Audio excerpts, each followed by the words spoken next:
let me ask you this. If it is Gaston Moore, how far can the Vols go if it's Gaston Moore? And then we'll talk specifically about Georgia. But let's just say if something happened, which, again, I think that Nico's going to play on Saturday, but if something happened to him long term, how far do you think Gaston Moore could take the Vols, given the fact they've got a great defense and a great running game?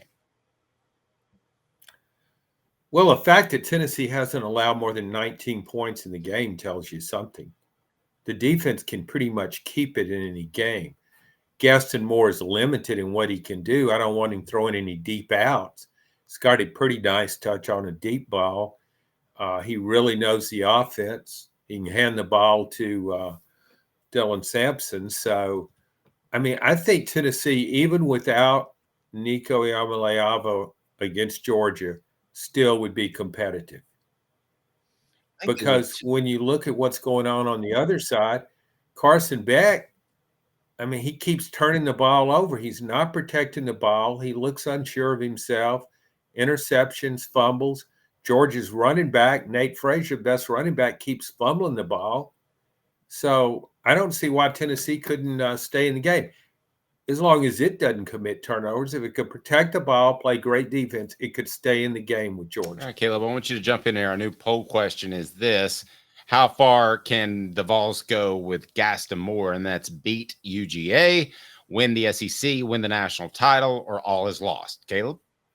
John, I want to throw out something crazy to you, and I want to know your response because I never throw anything crazy out, ever. But no, I've never heard of that. Man, that's crazy. Go ahead. I think Tennessee has a better chance of beating Georgia with Gaston Moore than they do Vanderbilt with Gaston Moore. Yeah. And the reason I say that, and I want to know your thoughts real quick. Tennessee could play conservative brand football at Georgia, kind of like you covered that 2003 Miami game where the Fulmer strategy was just play conservative because you know Brock Berlin and Miami's offense is going to collapse and just let them lose it.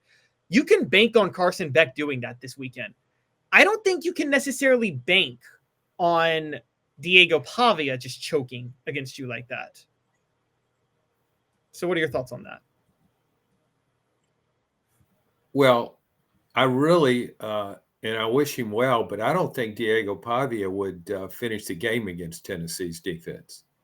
A lot of quarterbacks haven't. He's gotten pretty bunged up all season. So I think that would be, to me, Vanderbilt's biggest concern. I think Vanderbilt could stay in the game with Tennessee with him healthy, 100%. He could hang in there if Tennessee had Gaston Moore at quarterback. It'd be a low-scoring game. But no, I would still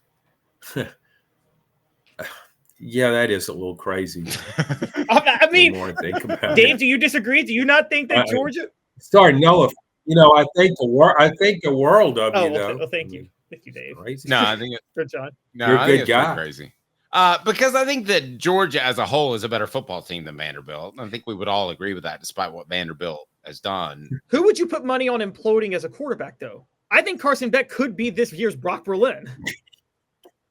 I see where you're kind of going there. He could implode, but maybe Diego Pavia wouldn't. But just the supporting cast makes me think that Georgia is scarier than Vanderbilt, even if there is an implosion. My question for you, John, is can Tennessee beat Georgia if they didn't have Nico?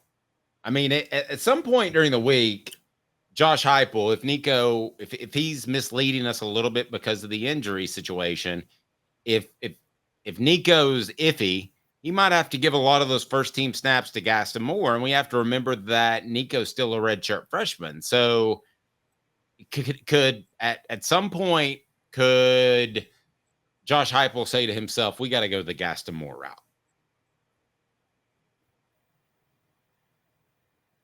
No, I think if Nico can play, he's playing the whole game. I don't think there's any doubt about that. But with Gaston Moore, again, if Tennessee could play a turnover-free game against Georgia with Gaston Moore at quarterback, it would be in the game. Now, when I look at the betting line, when it first came, the first one I saw was 11.5 points, Georgia favored. And now I think the line's 9 points? Yes. That's the last one I saw. Well, see, to me, that tells me that the odds makers think Nico isn't playing. I agree. No way I would give Tennessee 9 points against Georgia. Yeah. So, but John, if Nico's not playing, would you still take Tennessee on the spread with that? Yes. Interesting. So, I guess the question is, do you think Tennessee will still be able to run the ball they've been running the way they've been running it if they don't have the Nico and the threat of a big play from him in there with Gaston? I think that's the one concern. Yeah, it is a concern, but I think it might be able to run it well enough. I think it would need to get creative with its run choices. But I think it could run some on Georgia. Georgia's defense is not elite. I mean, it's like, I don't know, 5th or 6th in the SEC. It's not a typical Georgia defense. It just is with a defense in front that goes out there and just shuts down people. So I think there's a chance to run the ball some on Georgia. Ole Miss didn't have great success against it, but it ran well enough. So I think that's a possibility. But and I think if Nico's playing, Gaston Moore is not a running threat. Nico is somewhat of a running threat. I think Tennessee also, his name doesn't come up, but if you're going to be running the ball, I would play Merkling or some against Georgia because he's a better runner than Gaston Moore is. What do you think Georgia misses more this season? Is it playmakers on offense, such as Bowers, McConkey, or is it an elite defense? What do you think they're missing more this year? Or you can say consistent play at quarterback. Yeah, all of the above, really. But the missing playmakers factors into what Carson Beck is doing. I think Carson Beck got very comfortable having Brock Bowers, who was hurt some last year, but you saw it against Alabama in that championship game. Brock Bowers played. He wasn't at 100%. Land McConkey, Georgia's best receiver, wasn't at 100%. That affects Carson Beck. Carson Beck needs playmakers. He doesn't create that much as some of the other quarterbacks in this league can. He just doesn't do it. Yeah, so Dave, do you want to transition just in general to the issues of Carson Beck as a quarterback? Yeah, we do. But I want to get, if I can, for a second,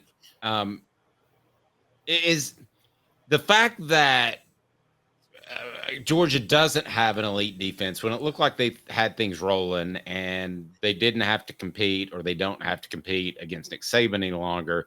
They don't have elite playmakers.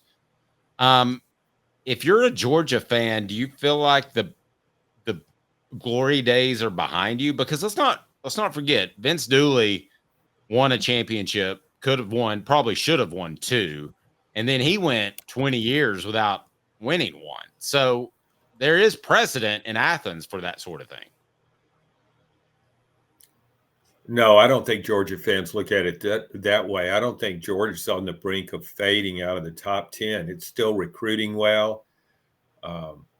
It has had a bad run of injuries to running backs. That hasn't helped it. Its offensive line seems bunged up. In fact, everybody in the SEC, there seem to be more injuries than ever this season. Tennessee's been fortunate in that regard. One of the things when you start talking about Carson Beck and Kirby Smart, go back to when Kirby Smart wants a system quarterback, and Beck is. He didn't really want Stetson Bennett, but Stetson Bennett kept beating out everybody. And he won, and Georgia won offensively because they were able to go outside the system. They're not doing that now. I would give Gunnar Stockton a chance the way Carson Beck is playing. Gunnar Stockton is more athletic. He can run the ball. We saw what Texas A&M did against LSU earlier this year when it changed quarterbacks, went to a running quarterback. A lot of that had to do with LSU's deficiencies on defense. But I do think Kirby tends to stick with one guy. And he wanted JT Daniels to be his quarterback back then. But Stetson Bennett was just better. and they won 2 national championships because of it. I mean, Georgia won with a playmaking quarterback, not a system quarterback. Now it has a system quarterback. I think we all would have entered this season saying that Georgia has the best roster, but John and I were talking, setting up the show last night, and he doesn't necessarily think so. John's appearance brought to you by Newbert Collision Center. Now in its 45th year, the second and third generations continue Joe Newbert's commitment. His vision of what this business needed to be, we still try to live up to that. If we wouldn't put our family in it, we're not going to put their family in it. If you're going to say that you're doing the best work in Knoxville, now saying it's one thing, producing it and providing it's another. The largest family-owned collision center in Knoxville is Joe Newbert. John, who do you think has the most talented roster in the SEC? Texas. Even though it lost to Georgia. Yeah. But I think Ole Miss is really close. So you got Georgia third at best. Yeah. Pretty strong. Yes.